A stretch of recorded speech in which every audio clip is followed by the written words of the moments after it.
आखिर क्या हुआ जब श्री राधा पर पूरे बरसाना ने लगाया आरोप, और कैसे श्री राधा पूरे बरसाना में पतिव्रता स्त्री रूप में साबित हुई। स्वागत है दोस्तों आपका हमारे YouTube चैनल पर। आज के इस वीडियो में हम श्री कृष्ण के एक बहुत ही सुंदर लीला का वर्णना करने वाले हैं।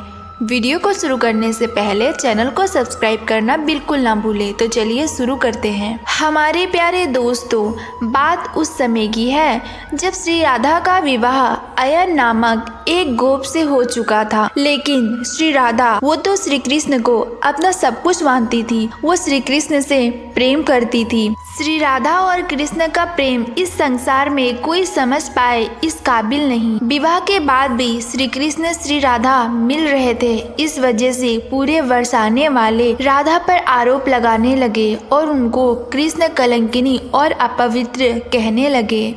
और जब ये बात श्री राधा को पता चली तो वो बहुत ही दुखी मन से श्री कृष्ण से कहती है। ये सुन श्री कृष्ण कहते हैं, हे राधे, इस पूरे संसार में तुमसे ज्यादा पवित्र और दूजा कोई नहीं। मैं तुम्हें ये वचन देता हूँ, ये जो लोग आज तुमको अपवित्र कह रहे हैं, वही लोग तुमको पतिव्रता के रूप में सम्मानित करेंगे। और इसके दूसरे दिन श्री कृष्ण अपनी लीला प्रारंभ करते हैं और मैया यशोदा से कहते हैं कि उनके उदर में बहुत ही अधिक पीड़ा हो रही है, और ये कहकर श्री कृष्ण मूर्छित हो जाते हैं। और श्री कृष्ण को मूर्छित देखकर नंद बाबा और मैया यशोदा बहुत ही ज्यादा चिंतित हो जाते हैं। वे एक एक करके सारे वेदों को बुलाते हैं और सारे वेद आकर श्री कृष्ण का उपचार करते हैं, लेकिन श्री कृष्ण ठीक नहीं होते हैं। और इसके बाद नंद बाबा बरसाने की तरफ जाते हैं तो वहाँ पर नंद बाबा को एक वैद्य मिलता है। वो वैद्य नंद बाबा को बताता है, हमारे पुत्र का प्राण कोई पतिव्रता स्त्री ही बचा सकती है। अगर कोई पतिव्रता स्त्री एक छेद वाले घड़े में यमुना नदी से पानी भरकर एक बूंद भी जल अगर तुम्हारे पुत्र के मुख में गया तो वो ठीक हो जाएगा।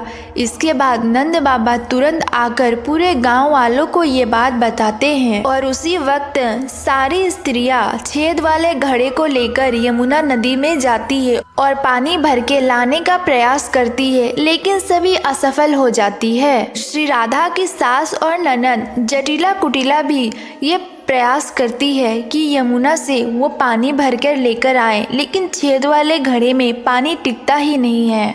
और अंत में श्री राधा जब घड़े से पानी भरने जाती है तो सारी स्त्रियां उन पर हंसती है और कहती है, तुम कौन सा पतिव्रता हो, तुम तो अपवित्र हो, कृष्ण कलंकिनी हो, हमसे ना हो पाया तो तुमसे क्या होगा। लेकिन श्री राधा किसी के बातों को नहीं सुनती। सबको अनसुना करके वो जाकर यमुना नदी में छेद वाला पात्र डुबोती है और उसको भरकर श्री कृष्ण के पास लेकर आती है। और आश्चर्य का बात ये था कि उस घड़े से एक बूंद भी पानी नीचे ना गिरा, और श्री कृष्ण ने जैसे ही उस पानी को पिया वो फिर से ठीक हो गए और मूर्छा अवस्था से उठकर खड़े हो गए। और ये देखकर पूरा बरसाना और वृंदावन वासी शर्मसार हो गया और अचंभे में भी था। राधे से माफी मांगने लगे और वो कहने लगे कि जिस राधा को हम अपवित्र मानते थे, सबसे बड़ी पतिव्रता इस पूरे गांव में वही तो है। और उस दिन के बाद से कोई भी श्री राधा को ना कृष्ण कलंकिनी कहता और ना ही अपवित्र।